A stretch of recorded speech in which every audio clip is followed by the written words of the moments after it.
Welcome to Roadmap True Residence Evidence-Based Applications. Let's talk about some of the cells of the immune system and other important basic concepts from immunology in this video. I'm Aviraz and welcome to our Club to 50 Matchmaker sessions. So the hematopoiesis involves the production, development, differentiation, and maturation of the blood cells, that is erythrocytes, megakaryocytes, and leukocytes from multipotent stem cells. The site of hematopoiesis changes during development. During embryogenesis and early fetal development, the yolk sac is the site of hematopoiesis, and once organogenesis begins, hematopoiesis shifts to the liver and spleen, and finally to the bone marrow, where it will remain throughout adulthood. So here we can see whenever you are a fetus, the primary site of hematopoiesis is the yolk sac. After that, there comes the liver and spleen, and then there comes the distal long bones, and ultimately in adulthood, it is through the axial skeleton, which is then continued throughout the rest of your lives. Now, these multipotent stem cells found in the bone marrow have the ability to undergo asymmetric division. One of the two daughter cells will serve to renew the population of a stem cell, which is called as self-renewal, while the other can give rise to either a common lymphoid progenitor cell or a common myeloid progenitor cell, which is called as potency. So self-renewal and potency. The multipotent stem cells will differentiate into the various lymphoid and myeloid cells in response to various cytokines and growth factors. The common lymphoid progenitor cell gives rise to B lymphocytes, T lymphocytes, and natural killer cells. The common myeloid progenitor cell gives rise to erythrocytes, megakaryocytes, thymocytes, MASH cells, eosinophils, basophils, neutrophils, monocytes, macrophages, and dendritic cells. Although the B lymphocytes and T lymphocytes in the bloodstream are almost morphologically indistinguishable at the light macroscopic level, they represent two interdependent cell lineages. The B lymphocytes remain within the bone marrow to complete their development, whereas the T lymphocytes leave the bone marrow and undergo development within the thymus. Both B and T lymphocytes have surface membrane receptors designed to bind to specific antigen. The natural killer cell, the third type of lymphocyte, is a larger granular lymphocyte that recognizes tumor and virally infected cells through non-specific binding. Now, here is the differentiation of T cells. Okay, so in the bone marrow, there is that, and in the thymus, there is cortex and medulla. So in the bone marrow, there is the T cell precursor, and in the thymus, there comes the CD4 and CD8 cells. Okay, now CD8 cells are called the cytotoxic cells, and CD4 cells are called the helper cells, which then go in the lymph node. And in the lymph node, there's differentiation into the different sorts of helper cell. Okay, now you need to remember that which of these stimulants or inhibitants function in the development and regulation or the development and inhibition of formation of these cells. Okay, so this is very, very important. And what is the function of these helper cells? So interferon gamma and interleukin 12 stimulate the formation of T helper 1 cells, which then secretes again interferon gamma and interleukin 2, whereas it is inhibited by interleukin 4 and interleukin 10. Similarly, interleukin 2 and interleukin 4 stimulate the formation of T helper 2 cells, and it is inhibited by interferon gamma. Similarly, the TGF beta, interleukin 1, interleukin 6, they stimulate the T helper 17 cells, and it is inhibited by interferon gamma and interleukin 4. The TGF beta and interleukin 2 stimulate the T regulatory cells, and it is inhibited by interleukin 6. And these are all the substances that is produced by these helper cells. Okay. Now, the function of T helper 1 is to activate macrophages and cytotoxic T cells. The function of T helper 2 is to activate eosinophils and increase the IgE concentrations in case of allergy. The T helper 17 cells induce neutrophilic infiltration, and T regulatory cells that prevent the autoimmunity and they maintain the tolerance. So now this chart is very, very important, and there may be many questions in your examination, or at least one question in your examination which may be asked from this chart. So there is some concept like positive selection, negative selection. Okay.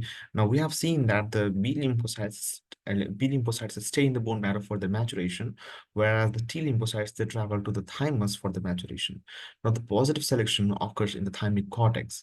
So the double positive CD4 plus and CD8 plus T cells expressing the T cell receptors capable of binding self-MHC on cortical epithelial cells survive. Whereas in case of thymic medulla, the T cells expressing TCRs with high affinity for self-antigens undergo apoptosis or become regulatory T cells. Now, the tissue-restricted self-antigens are expressed in the thymus due to the action of autoimmune regulatory. Okay, we will talk about AIRE genes. The deficiency leads to autoimmune polyendocrine syndrome 1, okay, which consists of chronic mucocutaneous candidiasis, hypoparathyroidism, adrenal insufficiency, recurrent candidal infections. So the concept is that so the CD4 plus CD8 T cells, which are especially capable of binding self-MHC, it will survive, whereas which bind to the self-antigens are either destroyed or they form the regulatory T cells. So the T and B lymphocytes, the lymphopoiesis is the generation of mature lymphocytes. So in the red bone marrow, that is this formation of lymphoid stem cell, which forms the B lymphocytes and natural killer cells. And the lymphoid stem cell, they can migrate to the thymus, which can then form and differentiate into T lymphocytes. Okay, so the B lymphocytes and NK cell maturation occurs in the red bone marrow, whereas the T lymphocyte maturation occurs in thymus. Okay, now this is the basic concept behind lymphopoiesis. So what are the different types of lymphocytes? T helper lymphocyte, T cytotoxic lymphocyte, B cells, and natural killer cells. What are the types of receptors on these lymphocytes? So there's T cell receptor, okay, CD4, then there's CD8 T cell receptor, and again for the B cell, there is the B cell receptor. What is the structure of T cell receptors and B cell receptors? Okay, now the T cell receptors, they consist of the variable region and a constant region. So the T cell receptor is composed of two different protein chains, that is heterodimer, and it consists of an alpha and beta chains. Whereas the B cell receptor, you can think it as the structure behind the immunoglobulins, which consist of light chain and heavy chain. So where do we have millions of different versions of MHC molecules? So antigen-presenting cells can express a huge number of MHC molecules that eventually react with antigens in the phagolysosome, searching for antigens specific to the MHC binding sites, okay?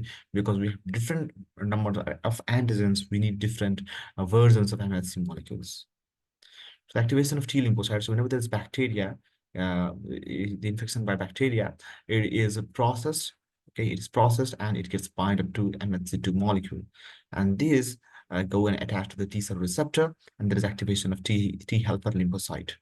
Whereas in case of virus, again, it is processed and it gets bound to the MHC1 molecule, which gets bound to the CD8 plus T lymphocyte, okay, and then there is activation of T cytotoxic lymphocyte.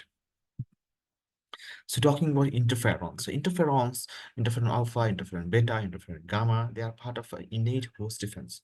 So interferons interfere with both RNA and DNA viruses. Cells infected with a virus synthesize these glycoproteins which act on local cells, priming them for viral defense by downregulating protein synthesis.